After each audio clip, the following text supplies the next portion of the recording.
Bwana Yesu Kristo asifiwe sana ndugu zanguni. Biblia inatuambia hivi katika kitabu cha Warumi mlango wa 12 mstari wa 15 ya kwamba tukaweze kulia pamoja na wale ambao wanaolia. Kusema ukweli, wakati huu kuna watu wengi sana ambao wanapitia hali ngumu ya maisha. Kwa mfano, utapata mtu amepoteza kazi yake, mtu amefiliwa, labda kuna mtu ambaye saa hii ni mgonjwa. Kuna mtu saa hii ambaye ametengwa na jamii yake. Kuna watu ambao wamefukuzwa, mayatima na wajane. Kuna watu wengine ambao ni walemavu na mambo mengine kama haya.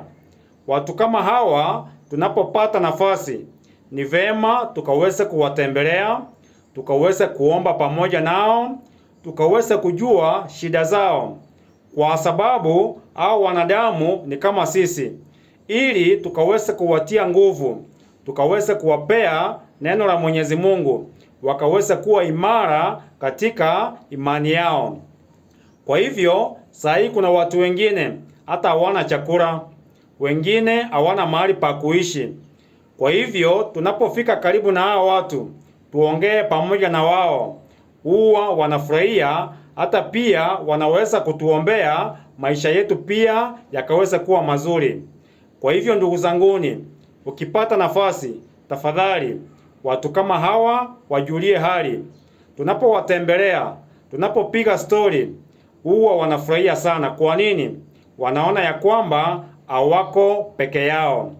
Kwa hivyo ndugu zanguni, ni vema kushiriki pamoja. Unajua kupiga simu ni vizuri, lakini pia maongezi ya moja kwa moja huwa yanasaidia. Pesa zinasaidia ndio, lakini pia pesa hasitoshi. Sisi kama wanadamu, venye Mungu alivyotuumba, ni vema tukaweze kuongea sisi kwa sisi.